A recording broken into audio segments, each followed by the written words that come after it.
यूं ही नहीं मैं बन जाता हूं।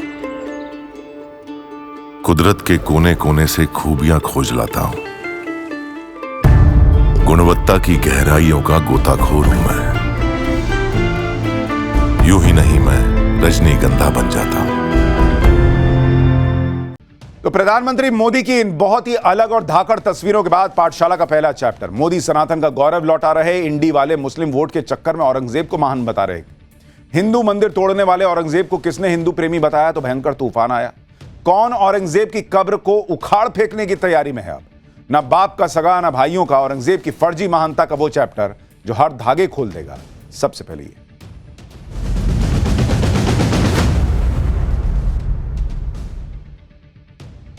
प्रधानमंत्री नरेंद्र मोदी बीते 10 साल से जिस तरह मजबूत भारत की नींव गहरी करते जा रहे हैं और साथ ही साथ हिंदुत्व और सनातन का गौरव लाने का मिशन चला रहे हैं, यह बात इस देश के कुछ नेताओं को, उनकी तुष्टीकरण वाली पॉलिटिक्स को जम नहीं रही। और इसलिए आप देखिए ना, कभी सनातन को गालियां देते हैं ऐसे लोग, कभी राम मंदिर के कार्यक्रम का अघोषित बॉयकॉट करते हैं, कभी महाकुंभ को लेकर पूछते हैं कि इससे पेट भर जाएगा क्या। 10 मीन में एक निकालेंगे क्या, महाकुंभ में ये हो रहा नहीं हो रहा वो नहीं हो रहा। कभी संभल में कोर्ट के आदेश पर हो रही कार्रवाई पर छाती पीटते हैं। और अब तो एक कदम आगे जाकर औरंगजेब जैसे घोर, क्रूर और हिंदू विरोधी शासक को हीरो बताने का काम शुरू हो गया। कहां तो लोग हाल ही में आई छावा फिल्म देखकर छत्रपति संभाजी महाराज के लिए रो रहे हैं। उन पर औरंगजेब का क्रूर अत्याचार जानकर औरंगजेब को कोस रहे, पूछ रहे हैं कि यह इतिहास हमको क्यों नहीं बताया, खाली मुगल करते रहे। और इस देश में इंडी गठबंधन के नेता वोट बैंक पॉलिटिक्स के चक्कर में औरंगजेब को महान बताने के लेवल पे आ गए। आज पाठशाला का कोई भी चैप्टर आपको मिस नहीं करना चाहिए, क्योंकि आज आपको पता चलेगा कि मोदी योगी से नफरत के चक्कर में इस देश में कैसी कैसी चीजें हो रही। जैसे कोई राम मंदिर से इतना चिढ़ गया कि उसे ग्रेनेड से उड़ाने की साजिश रच रहा था। यह पूरी खबर भी आपको आगे विस्तार से बताऊंगा। कोई छत्रपति संभाजी महाराज के गुणगान से इतना चिढ़ा हुआ है कि औरंगजेब को महान शासक बताने लग रहा है। कोई महाकुंभ को देखकर इतना चिढ़ा हुआ है कि औरंगजेब के जमाने में हुए महाकुंभ को शानदार बताने चला गया। मतलब विपक्ष की ये जो चिढ़ है वो इसलिए भी है क्योंकि जो पार्टियां दशकों से कथित सांप्रदायिकता का डर दिखाकर कथित सेक्युलरिज्म की लड़ाई लड़ रहे थे, जिन्होंने इंजेक्शन लगा रखा था सेक्युलरिज्म का, भाई उसका नशा अब धीरे धीरे हिंदुओं पर से खत्म हो रहा है। और अब इनकी लड़ाई में किसी को दिलचस्पी नहीं है। इसलिए विपक्ष तनाव में है कि करें तो करें क्या, बोले तो बोलें क्या। भाई जिन्हें लग रहा है कि हिंदू वोट तो एकमुश्त मोदी योगी के पास जाने ही लगा है, वो खुलकर औरंगजेब की तारीफ कर रहे हैं ताकि कम से कम मुस्लिम वोट तो हाथ से ना फिसले। शायद इसी वजह से अखिलेश यादव के नेता अबू आजमी औरंगजेब को इंसाफ पसंद बादशाह बताने लग गए। औरंगजेब की वजह से भारत सोने की चिड़िया बना, भाई ये थ्योरी देने लगे। जबकि आप देखिए कि औरंगजेब वो क्रूर मुगल शासक था जिसने धार्मिक नफरत में मंदिर तुड़वा दिए, अयोध्या, काशी, मथुरा, सोमनाथ में मंदिरों को तुड़वाया, जिसने हिंदुओं को धर्म परिवर्तन के लिए मजबूर किया, उन पर अत्याचार किए, जिसने हिंदुओं पर जजिया लगाया यानी टैक्स लगाया अलग से, जिसने गद्दी के लिए अपने भाइयों को मरवा दिया, अपने पिता को 7.5 साल कैद में रखा, शाहजहां को। मतलब जो औरंगजेब ना अपने भाई का हो सका ना अपने बाप का हो सका, उस औरंगजेब को अपना बताने की होड़ लगी हुई। अखिलेश यादव के महाराष्ट्र के नेता से लेकर अयोध्या के सांसद तक औरंगजेब की तारीफ में कसीदे पढ़ रहे हैं। बीजेपी भी फुल हमलावर है।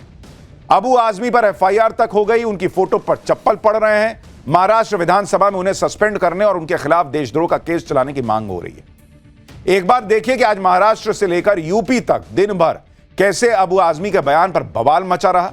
फिर आपको विस्तार से बताऊंगा कि 24 घंटे में अबू आजमी के सुर कैसे बदल गए, औरंगजेब की कब्र को खत्म करने की बात किसने कह दी और औरंगजेब का इतिहास कितना घटिया और घिनौना है, सब बताऊंगा। पहले आज के विवाद की एक झलक देखिए।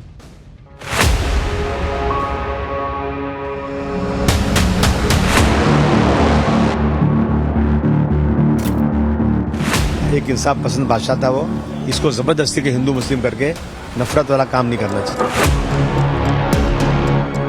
और ये सच है कि उनके राज में भारतवर्ष सोने की चिड़िया था।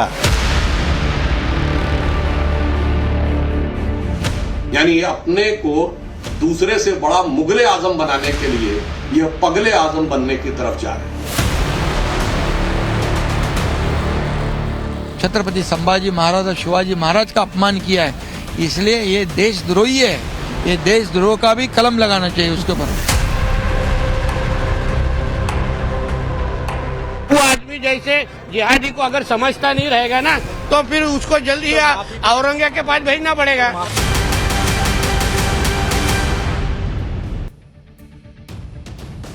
बवाल दिन भर मचा रहा। जिन्हें औरंगजेब में इंसाफ पसंद शासक दिख रहा है, आज उनके लिए भी हम इतिहास का चैप्टर खोलेंगे। लेकिन पहले यह देखिए कि महाराष्ट्र विधानसभा में अबू आजमी को लेकर कैसे हंगामा मच गया। विधानसभा के अंदर तो अबू आजमी का विरोध हुआ ही, विधानसभा के बाहर महायुति के विधायकों ने अबू आजमी के पोस्टर की जूतों से धुलाई कर दी। अबू आजमी को पोस्टर में औरंगजेब के भेष में दिखाया गया। देखिए, अभी जो फिल्म आई थी उसमें जैसे औरंगजेब को दिखाया था, उसमें अबू आजमी की फोटो लगा दिया, उसके मुंह पे चप्पल मारने लगे वहां पे लोग। विधानसभा परिसर में जबरदस्त हंगामा हुआ। अबू आजमी पर ऐसा गुस्सा उतारा गया कि उनका बड़ा सा पोस्टर लेकर उनकी तस्वीर पर क्रॉस का निशान लगा दिए, अब मुंह पे जूतों चप्पल से मारने लगे। ये विरोध दिखाया वहां पर लोगों ने। महाराष्ट्र विधानसभा के अंदर भी जबरदस्त हंगामा हुआ। एक बार जरा उसकी तस्वीरें भी देखिए, फिर बताऊंगा कि अबू आजमी कैसे 24 घंटे के अंदर पलट गए, क्यों पलट गए और हुआ क्या। देश धर्म पर मिटने वाला शेर शिवा का छावा था, महापराक्रमी परम प्रतापी एक ही शंभू राजा था, एक ही शंभू राजा था, एक ही शंभू राजा था। आजमी निलंबित झाला पाहिजे। महाराष्ट्र छत्रपति शिवाजी महाराज और छत्रपति संभाजी महाराज की धरती, इसलिए छत्रपति संभाजी महाराज के हत्यारे औरंगजेब के गुणगान पर बवाल तो मचना ही था। यह बवाल ज्यादा बढ़ गया तो अबू आजमी के सुर नरम पड़ने लगे।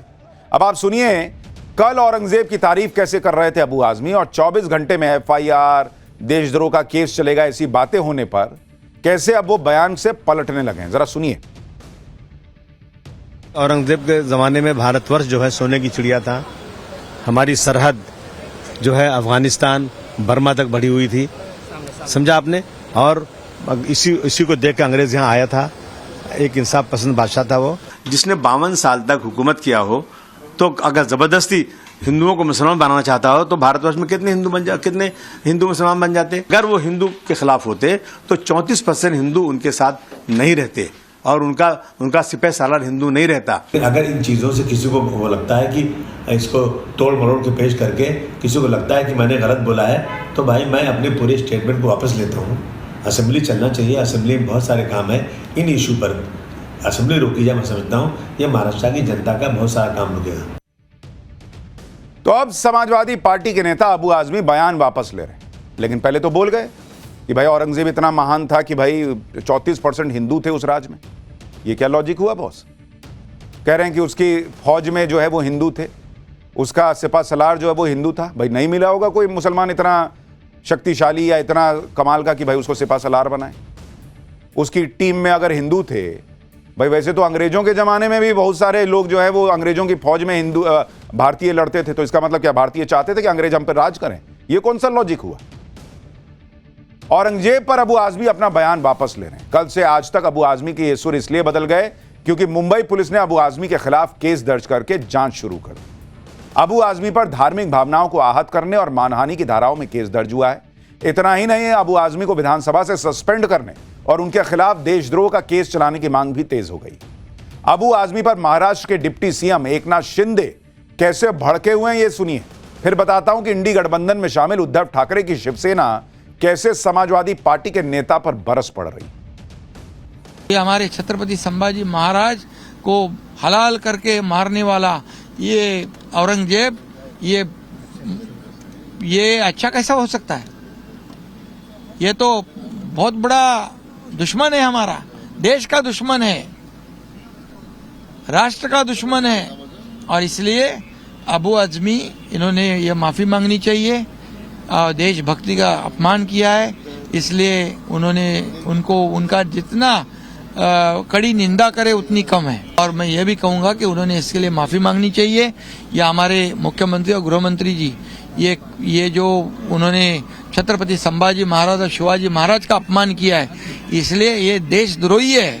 ये देशद्रोह का भी कलम लगाना चाहिए उसको। अखिलेश यादव के नेता अबू आजमी पर उन्हीं के इंडी गठबंधन की party Shivsena UBT fire. Uddhav Thackeray की पार्टी के नेता तो अबू आजमी को पाकिस्तान भेजने की बात कर रहे हैं। एक बार सुनिए, फिर अखिलेश यादव के नेताओं के बार बार औरंगजेब की शान में कसीदे क्यों पढ़ रहे हैं, यह भी बताता हूं। जो लोग भी औरंगिया को बहुत बड़ा समाज सुधारक या दयालु कहना चाह रहे हैं ना, वो महामूर्ख हैं। और उनको अगर इतना ही प्यार मुगलों से, इन बाबर की औलादों से, इन हुमायूं की औलादों से है ना, तो वहीं चले जाए ना जहां वो गए। और औरंगिया का जो लोग भी महिमा मंडित या जो स्तुति गान कर रहे हैं ना, वो पाकिस्तान चले जाएं। ये इंडी अलायंस में साथी हैं समाजवादी पार्टी के, कह रहे हैं कि पाकिस्तान चले जाना चाहिए अबू आजमी के जैसे लोगों को। यह पहला मौका नहीं है जब समाजवादी पार्टी के नेताओं को औरंगजेब शांति का दूत लग रहा है। सपा के नेता तो अब हर बात की तुलना औरंगजेब के जमाने से करने लगे। अबू आजमी कल कह रहे थे कि औरंगजेब के जमाने में भारत सोने की चिड़िया था। इसी तरह अखिलेश यादव की पार्टी के एक और नेता अमीक जमाई कुछ दिन पहले सीएम योगी को घेरने के चक्कर में औरंगजेब के जमाने को याद कर रहे थे और कह रहे थे कि कुम तो औरंगजेब के जमाने में अच्छा हुआ था। सुनिए सपा नेताओं के औरंगजेब प्रेम को। फिर बताऊंगा अयोध्या के सांसद अवधेश प्रसाद ने औरंगजेब को लेकर क्या कह दिया। औरंगजेब के ज़माने में भारतवर्ष जो है सोने की चिड़िया था। हमारी सरहद जो है अफगानिस्तान बर्मा तक बढ़ी हुई थी, समझा आपने। और इसी को देख कर अंग्रेज यहाँ आया था। एक इंसाफ पसंद बादशाह था वो। हम ये समझते हैं कि औरंगजेब के ज़माने में भी गुम होता था, उतने अव्यवस्थाएं नहीं होंगी, उतने लोग नहीं मारे गए होंगे जितना आदरणीय मुख्यमंत्री योगी आदित्यनाथ जी के ज़माने में जो अव्यवस्थाएं हुई। समाजवादी पार्टी के नेताओं को सुन के तो ऐसा लग रहा है कि उनका बस चले तो वो औरंगजेब को शांति, अर्थशास्त्र, लिटरेचर का ऑस्कर थमा दें। वो औरंगजेब की तारीफ ऐसे कर रहे हैं जैसे औरंगजेब भारत में सनातन की सेवा करने आया था और आके यहीं बस गया। आप अयोध्या के सांसद अवधेश प्रसाद को सुनिए भाई। अयोध्या वाले लोगों को पहले ही लोग कह रहे हैं कि तुमने ये क्या किया, कैसे वहां बीजेपी को हरा दिया। हालांकि अभी उपचुनाव में बीजेपी जीती वहां, लेकिन अवधेश प्रसाद अब कह रहे हैं कि अबू आजमी ने कुछ गलत नहीं कहा, उनको भी औरंगजेब सही लग रहा है। सुनिए अयोध्या के सांसद को, फिर बीजेपी कैसे भड़की है ये भी दिखाता हूं और फिर हिस्ट्री बताता हूं औरंगजेब। डिप्टी सीएम जो महाराष्ट्र के हैं उनको इतिहास की जानकारी नहीं, और अगर इतिहास की जानकारी होती तो शायद इस तरह का बयान न देते। अबू हासिम का कोई ऐसा बयान नहीं रहा है जिसकी निंदा की जाए, और समाजवादी पार्टी तो हमेशा समाज को जोड़ने का काम करती है। समाजवादी पार्टी के नेता ही नहीं बल्कि औरंगजेब की तारीफ में कांग्रेस के बाकी नेता भी पीछे नहीं रहे। कांग्रेस के सांसद इमरान मसूद सुनिए पूरे मामले पर क्या बोल रहे हैं। उसके बाद औरंगजेब की कब्र किसके निशाने पर आ गई ये दिखाता हूं। तो फिल्में दिखा करके आप फर्जी कहानी गढ़ने का काम कर रहे हैं। ये फर्जी कहानियां हैं, ये फर्जी कहानियों को मत गढ़ने का काम करें। जानिए इतिहास के अंदर उसका झगड़ा किसके साथ था, शिवाजी के साथ क्यों झगड़ा था। मैं वही बात कर रहा हूं जो फिल्म आई है उसी की बात कर रहे हैं। हाँ, तो उनका झगड़ा शिवाजी के साथ क्यों हुआ था। झांकिए इतिहास के अंदर, आधा अधूरा ज्ञान फैल रहे हैं। एक तो भाषा सुनिए कैसी भाषा है, और उसके बाद शिवाजी बोल रहे हैं। छत्रपति शिवाजी महाराज इतने सम्मान से देश में नाम लिया जाता है, शिवाजी के साथ क्या था, शिवाजी के साथ क्या था, यह भाषा है। मतलब इन लोगों का बस चले तो इतिहास रगड़ के मिटा दें, लिख दें कि औरंगजेब बहुत महान था। सपा और कांग्रेस के नेताओं को सुनकर ऐसा ही लग रहा है जैसे औरंगजेब के गुणगान की कोई कंपटीशन चल रही है। कौन औरंगजेब को कितना महान बता सकता है। इस पर बीजेपी आरोप लगा रही है कि विपक्ष के अंदर दो तरह की प्रतियोगिता चल रही है, एक तो मुगलों को महान बताने की, दूसरा खुद को सबसे बड़ा हिंदू विरोधी साबित करने की। सुधांशु त्रिवेदी को सुनिए एक बार। मुगलों को महान बनाने की गला काट प्रतिस्पर्धा में ये तथाकथित सेकुलर दल एक से बड़ा दूसरे से बड़ा अपने को मुगलों का बड़ा हाकिम बताने के लिए, यानी ये अपने को दूसरे से बड़ा मुगले आजम बनाने के लिए यह पगले आजम बनने की तरफ जा रहे हैं। समाजवादी पार्टी और कांग्रेस से मैं पूछना चाहता हूं कि वह औरंगजेब जिसकी वंश परंपरा बाबर से शुरू होती है, जिसकी मां मंगोल और बाप उज्बेक था, आज की डेट में भारत से उसका क्या संबंध है और क्यों नफरत के बीज आप यहां बोना चाह रहे हैं।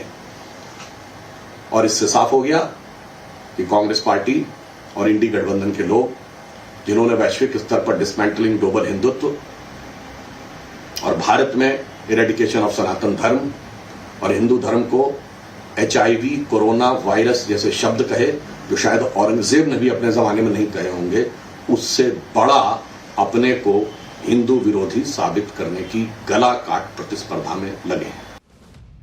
भाई बीजेपी का हिसाब क्लियर है, वो ये कह रही है ये सब मुस्लिम वोट बैंक के चक्कर में कर रहे हैं लोग।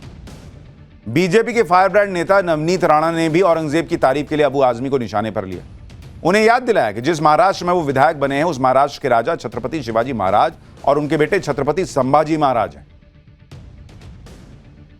तो उनको याद दिलाना चाहती हूँ कि जिस महाराष्ट्र में आप विधायक बनकर विधिमंडल में जाकर जो 5-5 साल बैठते हैं ना, उस महाराष्ट्र के राजा सिर्फ छत्रपति शिवाजी महाराज और संभाजी महाराज थे।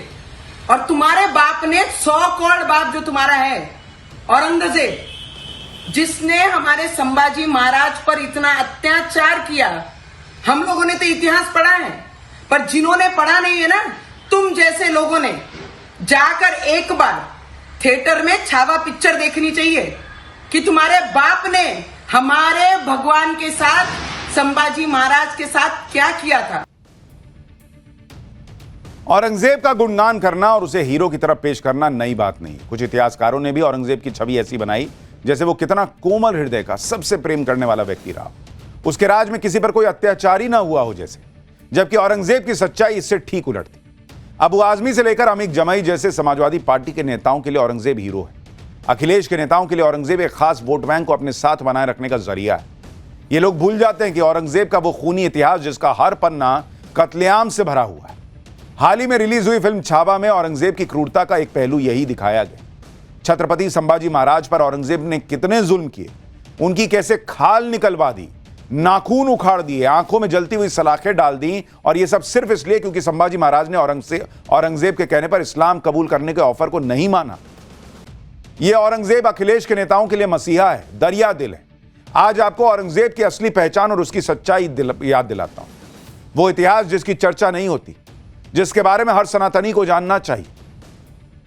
औरंगजेब की पहचान मुगल बादशाह की, लेकिन ये उसकी असली पहचान नहीं है। बादशाह होने से पहले औरंगजेब की पहचान उस शख्स की है जो ना अपने बाप का हो सका ना अपने भाइयों का, और जो अपने खून का ना हो सका था वो हिंदुओं और सनातनियों का कितना रहा होगा आप अंदाजा लगा सकते हैं। औरंगजेब की पहचान ये भाइयों के हत्यारे के तौर पर है, और यही उसकी असली पहचान है। औरंगजेब के खूनी इतिहास की शुरुआत अपने भाइयों के कत्ल से शुरू होती है। साल 1652 में शाहजहां की सेहत खराब होने लगी थी, जो कि औरंगजेब के फादर थे, और इसी के साथ सत्ता का संघर्ष भी शुरू हो गया। शाहजहां के तीनों बेटों में बादशाह बनने की होड़ लगी हुई थी। शाहजहां दारा शिकोह को अपना उत्तराधिकारी बनाना चाहता था, लेकिन औरंगजेब को यह मंजूर नहीं था। वो खुद बादशाह बनना चाहता था। अपने दोनों भाइयों से निपटने के लिए औरंगजेब कसाई बन गया। औरंगजेब और दारा शिकोह के बीच सत्ता के लिए जंग हुई। जंग में दारा शिकोह हार गया और आगरा से अफगानिस्तान भाग गया। औरंगजेब ने दारा शिकोह का पीछा किया, उसे गिरफ्तार कर लिया गया। दारा शिकोह को कैदी बनाकर सड़क पर घुमाते हुए महल लाया गया। औरंगजेब के सामने ही दारा शिकोह की गर्दन धड़ से अलग कर दी गई। अपने दूसरे भाई शाह शुजा का भी औरंगजेब ने कत्ल करवा दिया था। इतना ही नहीं, औरंगजेब ने अपने पिता शाहजहां को भी 7.5 साल कैद में रखा, पीने के पानी तक के लिए तरसा दिया। 7.5 साल कैद में रहने के बाद शाहजहां की मौत हो गई। यह है औरंगजेब की पहचान, अपने भाइयों का कातिल, अपने पिता को तड़पा तड़पा के मारने वाला। और यह औरंगजेब महान लग रहा है इन लोगों को, जो अपने बाप का नहीं हुआ, जिसने अपने भाइयों का सिर कलम कर दिया। उसके बारे में अबू आजमी कहते हैं कि बड़ा दरिया दिल था। यह है इनकी पॉलिटिक्स। औरंगजेब जितने दिन तक बादशाह था तब तक वो लगातार हिंदुओं पर अत्याचार करता रहा। औरंगजेब 1958 में मुगल बादशाह बना था और इसके बाद भारत में इस्लामिक शासन लागू करने में जुट गया। सनातन के प्रतीकों को एक एक करके मिटाने लगा। औरंगजेब ने सनातन के खिलाफ सबसे बड़ा अभियान 1969 में शुरू किया, जिसके बारे में औरंगजेब की जीवनी में लिखा हुआ है। 9 अप्रैल 1669 को औरंगजेब ने हिंदू मंदिरों को तोड़ने का आदेश जारी किया। औरंगजेब के दरबारी लेखक साकी मुस्तैद खान ने मासिर आलमगीरी में खुद इसके बारे में लिखा है। 1965 में पब्लिश हुए वाराणसी के गजेटियर में पेज नंबर 57 पर भी इस आदेश का जिक्र है। औरंगजेब का यह आदेश उसके शासन वाले सभी 21 सूबों में लागू हुआ था। हिंदुओं की धार्मिक प्रथाओं और त्योहारों को मनाने पर भी रोक लगा दी गई थी।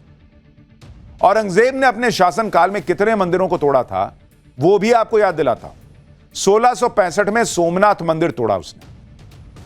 1666 में हरियाणा में भीमा देवी का मंदिर तोड़वाया। 1667 में दिल्ली में कालका देवी का मंदिर तोड़ा। 1669 में काशी विश्वनाथ मंदिर तोड़ा। 1670 में वृंदावन में गोविंद देव मंदिर तोड़ा। 1671 में मथुरा का केशव राय मंदिर तोड़ा। 1685 में जबलपुर 64 योगिनी मंदिर तोड़ा, 1699 में लखनऊ के पास अष्टभुजा मंदिर को तोड़ दिया, 1705 में महाराष्ट्र के पंढरपुर में मंदिर को तोड़ा। ये तो कुछ मंदिरों के नाम है, ऐसे ही न जाने कितने मंदिर औरंगजेब ने हिंदू नफरत में तोड़वा दिए। इतिहासकार जदुनाथ सरकार अपनी किताब सोमनाथ मंदिर औरंगजेब का इतिहास में लिखते हैं कि 17वीं सदी के आखिर में औरंगजेब ने गुजरात प्रांत के गवर्नर को पत्र लिखकर कहा था कि सोमनाथ मंदिर को ध्वस्त करके वहां मूर्ति पूजा बंद करा दो। फिलहाल वहां क्या स्थिति है इसकी जानकारी नहीं है। अगर एक बार फिर से वहां मूर्ति पूजा होने लगी है तो मंदिर को इस तरह से बर्बाद कर दो कि इमारत का कोई निशान न बचे, पूजा करने वाले लोगों को भी वहां से भगा दिया जाए। मतलब उसका एजेंडा था बॉस कि मंदिर तोड़ो और फिर मंदिर फिर से खड़ा ना हो जाए, वहां लोग पूजा ना करें। यह है अखिलेश यादव के नेता अबू आजमी का हीरो औरंगजेब, जो मंदिरों को तोड़ता था, हिंदुओं को दबाता था और अगर दोबारा मंदिर बन जाता था तो उसे फिर गिराने का आदेश देता था। और इसी औरंगजेब की तारीफ करते समाजवादी पार्टी के नेता नहीं थक रहे, कांग्रेस के सांसद नहीं थक रहे। इसी तरह से काशी विश्वनाथ मंदिर से भी औरंगजेब को बड़ी चिढ़ थी। औरंगजेब ये नहीं चाहता था कि हिंदुओं का कोई नामो निशान भारत में बचे, इसलिए वो मंदिरों को तोड़ता था, हिंदुओं को त्योहार नहीं मनाने देता था। और उस समय हिंदुओं की आस्था का एक बड़ा केंद्र वाराणसी था। काशी विश्वनाथ मंदिर औरंगजेब ने इसलिए तोड़ा क्योंकि काशी हिंदू धर्म संस्कृति का सबसे बड़ा केंद्र था। काशी की प्रतिष्ठा से औरंगजेब नफरत करता था। औरंगजेब का भाई दारा 1656 में काशी आया था। मुगलों के खिलाफ विद्रोह का केंद्र काशी रह चुकी थी। यानी औरंगजेब को हिंदुओं से जुड़ी कोई भी चीज फूटी आंख नहीं सुहाती थी। खास तौर पर काशी विश्वनाथ मंदिर को तोड़ के औरंगजेब हिंदुओं को मैसेज देना चाहता था कि देखो यही हैसियत है इस समय तुम लोगों की। और इसलिए कई लोग कहते हैं कि मंदिर पूरा नहीं तोड़ा गया, उसके कुछ हिस्से रहने दिए गए और उस पर मस्जिद बनी, ताकि बार बार वो दीवार देखो, वो चिन्ह देखो तो हिंदू जो है ना वो डिमोरलाइज्ड फील करे कि देखो तुम्हारे मंदिर पे बना हुआ है। ये उसकी सोच थी। औरंगजेब बहुत ही कट्टर इस्लामिक बादशाह था। वो पूरे देश को इस्लामिक राष्ट्र बनाना चाहता था और इसके लिए औरंगजेब ने हिंदुओं पर बेइंतहा जुल्म किए। हिंदुओं के लिए चुंगी यानी टैक्स को दोगुना कर दिया। हिंदुओं से जजिया कर वसूला जाने लगा। इस्लाम कबूलने पर सरकारी नौकरी मिलती थी। हिंदू अधिकारियों को सेवा से निकाल दिया गया था। बड़े बड़े शहरों में गीत संगीत बंद करा दिया गया। होली दिवाली के त्योहारों पर रोक थी। मूर्ति पूजा को बंद करने का आदेश दिया गया। हिंदू घोड़े हाथी की सवारी नहीं कर सकते थे। मथुरा का नाम इस्लामाबाद कर दिया था। वृंदावन का नाम बदल के मोमिनाबाद कर दिया इसने। गोवर्धन का नाम मोहम्मदपुर कर दिया था। सोचिए, जो औरंगजेब सनातनी संस्कृति के जो चिन्ह हैं उनके नाम बदल रहा था, उस औरंगजेब के नाम पर इस देश की राजधानी में सड़क है औरंगजेब रोड, आज तक हटा ही नहीं गई है। सोचिए, जिस औरंगजेब के अंदर इतनी कट्टरता और हिंदुओं से नफरत भरी थी, वो कैसे किसी का हीरो हो सकता है। लेकिन अपने राजनीतिक फायदे के लिए बार बार औरंगजेब का नाम उछाला जाता है, उसका गुणगान किया जाता है। औरंगजेब की बर्बरता और कट्टरता का शिकार हिंदुओं के साथ साथ सिख भी थे। औरंगजेब ने जब कश्मीर में हिंदुओं पर अत्याचार किया तो हिंदुओं ने गुरु तेग बहादुर से मदद मांगी। औरंगजेब ने फरमान दिया कि कश्मीर के हिंदू अगर इस्लाम कबूल कर लेते हैं तो वो जिंदा बच जाएंगे, नहीं तो सबको मार दूंगा। कश्मीरी हिंदुओं की बात सुनकर गुरु तेग बहादुर उनकी मदद करने को तैयार हो गए। यह बात औरंगजेब को पता चली तो उसने गुरु तेग बहादुर को गिरफ्तार करवा लिया। औरंगजेब ने गुरु तेग बहादुर से पूछा कि आप सिख हैं तो फिर हिंदुओं के लिए क्यों लड़ रहे हैं। इस पर गुरु तेग बहादुर ने कहा कि मेरा धर्म भले ही हिंदू नहीं है, लेकिन मैं हिंदुओं के सम्मान से रहने और उनके धार्मिक अधिकारों के लिए लड़ता रहूंगा। इस पर औरंगजेब ने गुरु तेग बहादुर को भयंकर यातनाएं दी। गुरु तेग बहादुर के भाइयों को उनकी आंखों के सामने मार दिया। औरंगजेब ने गुरु तेग बहादुर को इस्लाम कबूल करने का लालच दिया गया कि छोड़ दूंगा अगर इस्लाम कबूल कर लो, लेकिन बॉस वो गुरु तेग बहादुर थे। उन्होंने औरंगजेब के सामने घुटने नहीं टेके। हार कर औरंगजेब ने गुरु तेग बहादुर का सिर तलवार से कटवा दिया। औरंगजेब ने भारत पर 49 साल राज किया और इस दौरान वो भारत को इस्लामिक देश बनाने के मिशन में जुटा रहा। हिंदुओं पर असंख्य अत्याचार किए, लेकिन कहते हैं ना कि हर इंसान को अपने गुनाहों की सजा जरूर मिलती है। औरंगजेब के साथ भी ऐसा ही हुआ। औरंगजेब के आखिरी दिन बहुत ही मुश्किल से कटे। साल 1707 में औरंगजेब जब मरा तो बेहद बूढ़ा हो गया था, चलने फिरने के लायक नहीं था। कई तरह की बीमारियां औरंगजेब को हो चुकी थी। हालत यह हो गई थी औरंगजेब की कि वो खुद से नफरत करने लगा था कि मतलब कैसी मेरी हालत है। अमेरिकी इतिहासकार स्टैनली अल्बर्ट वोलपोर्ट ने अपनी किताब a new history of India और राम कुमार वर्मा ने अपनी किताब औरंगजेब की आखिरी रात में औरंगजेब के पत्रों का जिक्र किया है, जो औरंगजेब ने मरने से पहले अपने बेटों को लिखी थी।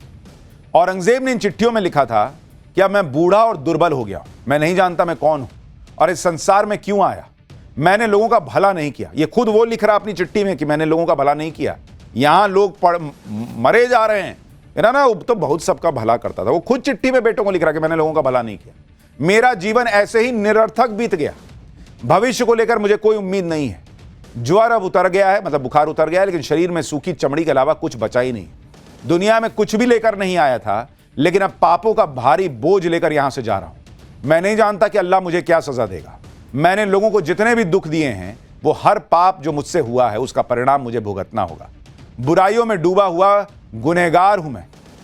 यानी खुद औरंगजेब अपने पाप गिनवा रहा अपने बेटों को, और यहां औरंगजेब को महान बताने की लड़ाई चल रही है। बहुत महान था। वो कह रहा है कि मैंने इतने पाप किए हैं कि अल्लाह पता नहीं मुझे क्या सजा देगा। यहां भाई लोग लगे पड़ गए ना, औरंगजेब तो चीता था। इसलिए सियासी गुस्सा भड़क रहा है, और यह गुस्सा औरंगजेब की कब्र पर भी निकल रहा है। मांग हो रही कि जैसे औरंगाबाद का नाम बदलकर छत्रपति संभाजी नगर कर दिया गया, वैसे ही औरंगाबाद से औरंगजेब की कब्र हटा देनी चाहिए। सुनिए एक बार। मैं इतना ही बोलना चाहूंगी, महाराष्ट्र गवर्नमेंट से एक विनती करूंगी, औरंगाबाद का नाम जिस तरीके से बदलकर हमारे भगवान संभाजी महाराज के नाम पे रखा है, जल्द से जल्द जो कब्र औरंगाबाद में औरंगजेब की है, वो उखाड़ के फेंक दीजिए, और जिसे इतनी प्यारी है वो अपने घर में जाके वो कब्र सजा लीजिए। औरंगजेब का सच्चा इतिहास जो जानेगा वो उससे मोहब्बत तो नहीं कर सकता बॉस। लेकिन क्या ऐसी ही हालत यूक्रेन के राष्ट्रपति जेलेंस्की की होगी जब इतिहास के पन्ने भविष्य में पलटे जाएंगे? पाठशाला में अगला चैप्टर। पहले बेइज्जत किया, अब ट्रंप ने बड़ा एक्शन लिया। जेलेंस्की का काउंटडाउन चालू हो गया है क्या? न पैसा न हथियार, ट्रंप ने एक झटके में यूक्रेन को कैसे घुटनों पर ला दिया। अब इसका चैप्टर।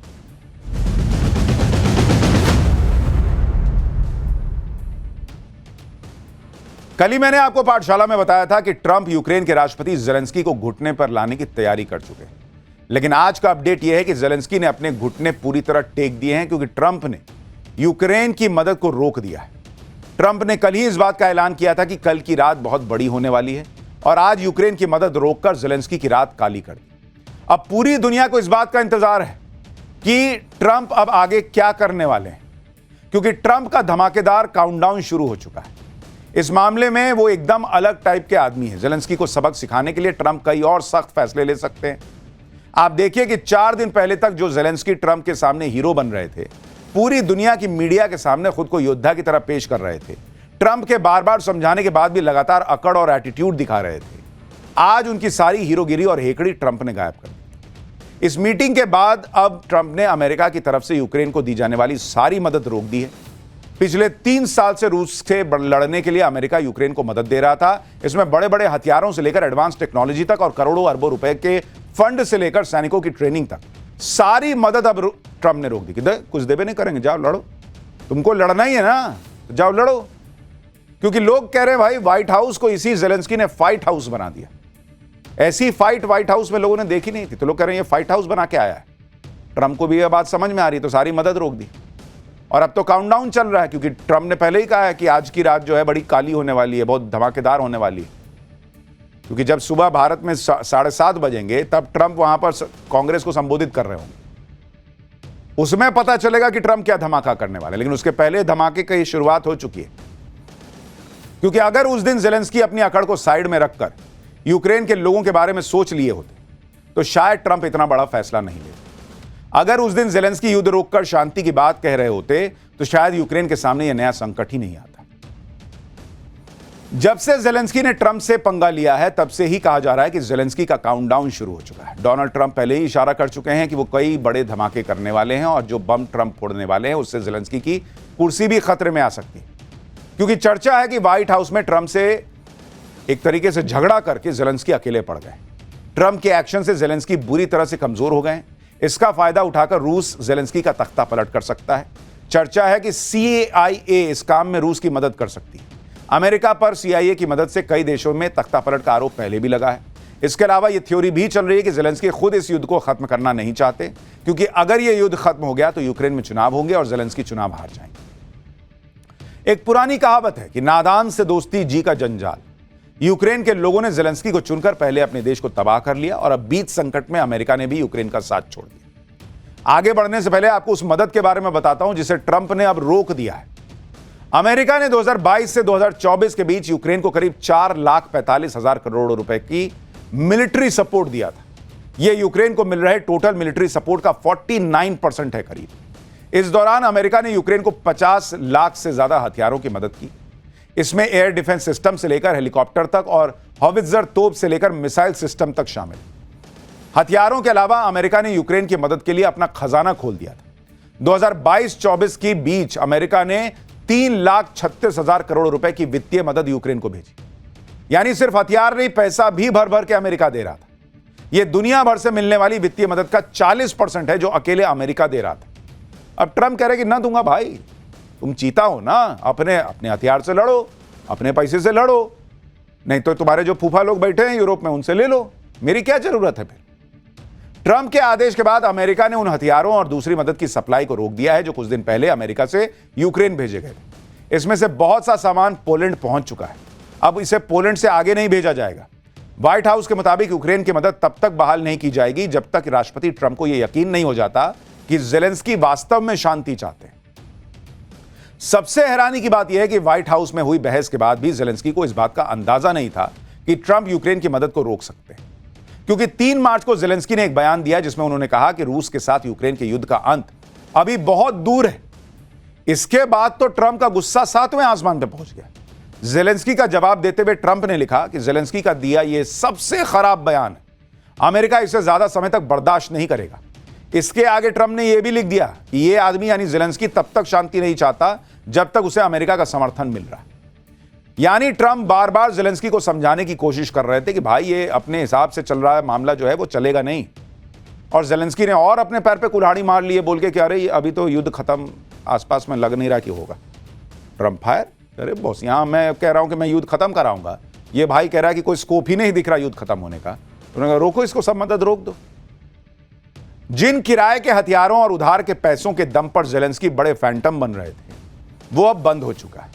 लेकिन यूक्रेन के लिए अब सवाल यह है कि यूक्रेन इस युद्ध में रूस के सामना करेगा कैसे। ऐसे में जेलेंस्की के पास कुछ गिने चुने ऑप्शन ही बचते हैं। पहला ऑप्शन तो यही है कि जेलेंस्की युद्ध रोकने की घोषणा करें और ट्रंप की शर्तों को मानते हुए अमेरिका से डील कर लें। लेकिन जेलेंस्की को देखते हुए यह नहीं लगता कि इस बात पर तैयार होंगे। इसके कई कारण हैं जो आगे बताऊंगा। दूसरा ऑप्शन यह है कि वो यूरोप और नेटो देशों की मदद से युद्ध जारी रखें, क्योंकि अमेरिका के अलावा अभी 49 देश ऐसे हैं जो यूक्रेन की मदद कर रहे हैं। लेकिन एक्सपर्ट्स के मुताबिक इस मदद में भी यूक्रेन युद्ध के मैदान में 2 से 4 महीने से ज्यादा नहीं टिक पाएगा। इसके बाद जेलेंस्की को हार माननी ही पड़ेगी। जेलेंस्की को इतनी सी बात समझ में नहीं आ रही कि उनकी वजह से यूक्रेन पूरी तरह बर्बाद होता जा रहा है, लेकिन इसके बाद भी उनकी अकड़ कम नहीं हो रही। आगे बढ़ने से पहले आपको आज के यूक्रेन और पहले के यूक्रेन की 2 तस्वीरें भी याद दिलाता हूं। आप सोचिए कि एक आदमी की अकड़ और नासमझी की वजह से पूरा यूक्रेन कैसे तबाह हो गया। यहां के स्कूल, कॉलेज, अस्पताल, ऑफिस सब मलबे के ढेर में कैसे तब्दील हो गए। ये तस्वीरें आप देखिए। युद्ध की वजह से इस खूबसूरत देश को कैसे खंडर बनवा दिया जेलेंस्की ने। आप बिफोर आफ्टर होता है ना, आप देखिए किस तरह से बिफोर दिखता था यूक्रेन और अब कैसा दिख रहा है। आज भी लोग यहां सुरंग बनाकर रह रहे हैं। अमेरिका की पाबंदी के बाद अब यूक्रेन के पास ना तो अच्छे हथियार है, ना पैसा है, और इसके बाद भी जेलेंस्की को युद्ध लड़ने की ख्वाहिश खत्म नहीं हो रही। जेलेंस्की को अब भी लगता है कि अमेरिका के अलावा जो बाकी बचे 49 देश हैं उसकी मदद कर सकते हैं। दरअसल व्हाइट हाउस में बहस करने के बाद जेलेंस्की ब्रिटेन गए थे, जहां ब्रिटेन के प्रधानमंत्री कीर स्टारमर ने जेलेंस्की का भव्य स्वागत किया। इस दौरान ब्रिटेन के अलावा कई यूरोपीय देशों ने उन्हें भरोसा दिया कि वो यूक्रेन की मदद करते रहें। अब यह समझिए कि अमेरिका के सामने यूरोप की मदद कितनी बड़ी चीज है। ब्रिटेन ने यूक्रेन के अब तक 59,824 करोड़ रुपए की सैन्य मदद दी। जर्मनी ने 87,280 करोड़ रुपए, डेनमार्क ने 52,368 करोड़ रुपए और अकेले अमेरिका ने 4,45,000 करोड़ रुपए की मिलिट्री सपोर्ट दिया। यानी कुल मिलिट्री सपोर्ट का 49% अकेले अमेरिका दे रहा है। और वो मदद अगर बंद हो गई तो आप अंदाजा लगा लीजिए यूक्रेन का क्या होगा। यानी अमेरिका के बिना यूक्रेन कुछ नहीं कर पाएगा। लेकिन इसके बाद भी यूक्रेन के प्रधानमंत्री का दावा है कि यूक्रेन के पास अभी भी अपने सैनिकों को देने के लिए बहुत हथियार है। यूक्रेन के राष्ट्रपति का दावा है। आज की तारीख में यूक्रेन पूरी तरह बर्बाद हो चुका है, लेकिन इस बात से जेलेंस्की को कोई फर्क नहीं पड़ रहा। अगर ट्रंप अपनी ताकत से जेलेंस्की को सत्ता से हटा देते हैं तो भी जेलेंस्की के पास इतना पैसा है कि वो अपनी जिंदगी आराम से गुजार सकता है। फोर्ब्स की एक रिपोर्ट के मुताबिक जेलेंस्की के पास $30 मिलियन यानी 261 करोड़ रुपए की संपत्ति। इस समय जेलेंस्की को हर महीने 81,000 रुपए वेतन के रूप में मिल रहे हैं। जेलेंस्की के पास कीव में अलग से करीब 9 करोड़ रुपए का मकान है जो उन्होंने राष्ट्रपति बनने से पहले खरीदा था। इसके अलावा साल 2019 में इटली में लगभग 35 करोड़ रुपए की कीमत का एक विला खरीदा था जिसे उन्होंने 2020 में बेच दिया। कीव में कई प्रॉपर्टीज में जेलेंस्की और उनकी पत्नी की हिस्सेदारी। 1997 में जेलेंस्की ने क्वार्टर 95 नाम की एक प्रोडक्शन कंपनी शुरू की। इस प्रोडक्शन हाउस से कई फिल्में और मशहूर कॉमेडी शो बनाए गए, लेकिन 2019 में राष्ट्रपति बनने के बाद जेलेंस्की ने कंपनी की 25% हिस्सेदारी बेची। इसकी कीमत लगभग 96 करोड़ रुपए उन्हें मिली थी। यानी भाई तो अपना अकाउंट भरे बैठा है, पब्लिक परेशान है, पब्लिक मरी जा रही है, भाई को फर्क ही नहीं पड़ रहा क्योंकि उसके पास तो पैसा है। खैर,